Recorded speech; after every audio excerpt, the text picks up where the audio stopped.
کہتے ہیں پرانے زمانے میں ایک چھوٹا سا گاؤں تھا جس کا نام چاندپور تھا۔ یہ گاؤں گھنے جنگلوں، میٹھے چشموں اور خوبصورت پہاڑیوں کے درمیان آباد تھا۔ گاؤں کے لوگ سادہ دل، محنتی اور دیانت دار تھے۔ ان میں سے ایک بوڑھی عورت اماں رادھا کے نام سے مشہور تھی۔ اماں اکیلی رہتی تھی، اس کا کوئی نہیں تھا۔ شوہر کا سایہ برسوں پہلے اٹھ گیا تھا، بیٹے جوانی میں ہی دنیا چھوڑ گئے تھے، اور اب وہ تنہا اپنی جھونپڑی میں جنگل کے کنارے رہتی تھی۔ ہر روز اماں اپنے سر پر مٹی کا گھڑا رکھ کر جنگل کے اندر والے تالاب پر پانی بھرنے جاتی۔ وہ تالاب بہت خوبصورت تھا، چاروں طرف اونچے درخت، نیلے آسمان کا عکس اور پرندوں کی چہچہاہٹ۔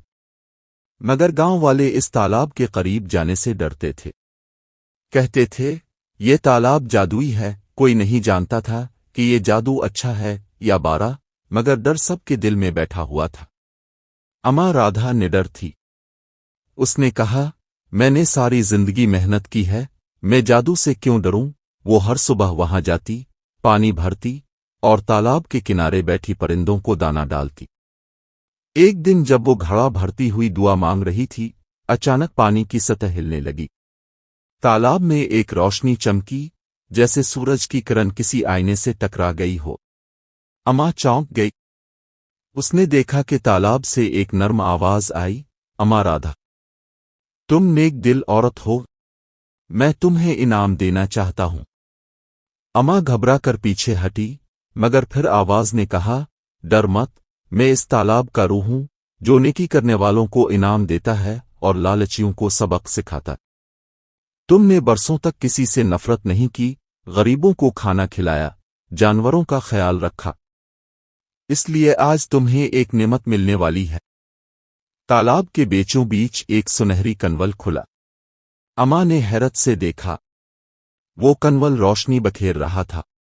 آواز آئی، جب کبھی تم کسی کی مدد کرو گی، یہ کنول ایک نیا پھول کھلائے گا، لیکن اگر تم نے لالچا خود غرضی دکھائی تو یہ ساری روشنی ہمیشہ کے لیے بجھ جائے گی۔ اماں نے تالاب کے آگے سر جھکایا اور بولی، میں وعدہ کرتی ہوں کہ ہمیشہ نیکی کروں گی۔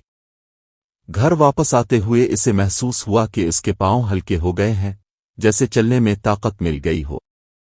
اگلے دن جب وہ گاؤں میں گئی تو ایک فقیر بھوکا بیٹھا تھا۔ اماں نے اپنا کھانا اس کے ساتھ بانٹ لیا۔ شام کو جب وہ دوبارہ تالاب گئی تو دیکھا کہ ایک اور سنہری کنول کھل چکا تھا۔ اماں کی آنکھوں میں آنسو آ گئے۔ اسے یقین ہو گیا کہ تالاب کا جادو سچ ہے۔ آہستہ آہستہ گاؤں میں بات پھیل گئی۔ لوگ اماں کے پاس آنے لگے۔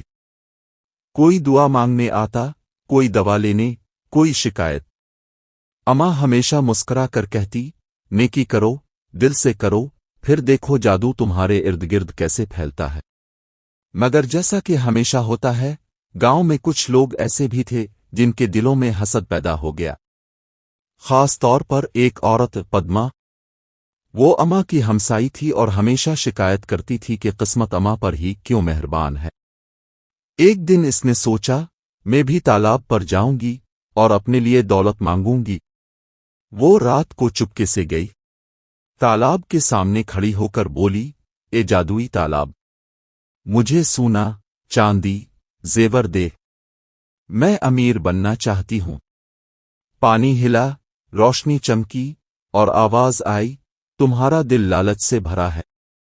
جادو نیکی کے لیے ہے، خود غرضی کے لیے نہیں۔ پدما غصے سے بولی، اگر تم نے نہ دیا تو میں تمہیں مٹی سے بھر دوں گی۔ اتنا کہنا تھا کہ تالاب کے بیچوں بیچ ایک بھنور اٹھا۔ پانی نے پدما کے پاؤں پکڑ لیے۔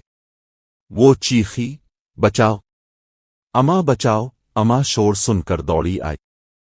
اس نے تالاب کے کنارے سے پانی میں جھانکا اور بولی، اے تالاب کے روح، اسے معاف کر دو، یہ نادان ہے، اسے نیکی کا راستہ دکھاؤ۔ پانی پرسکون ہو گیا۔ پدما روتے ہوئے باہر نکلی۔ اس دن کے بعد اس نے اپنی زندگی بدل دی۔ وہ اماں کے ساتھ نیکی کے کاموں میں شامل ہو گئی۔ وقت گزرتا گیا، اماں بوڑھی سے بوڑھی ہوتی گئی، مگر اس کے چہرے پر ہمیشہ ایک نور رہتا۔ تالاب اب روشنیوں سے جگمگاتا رہتا۔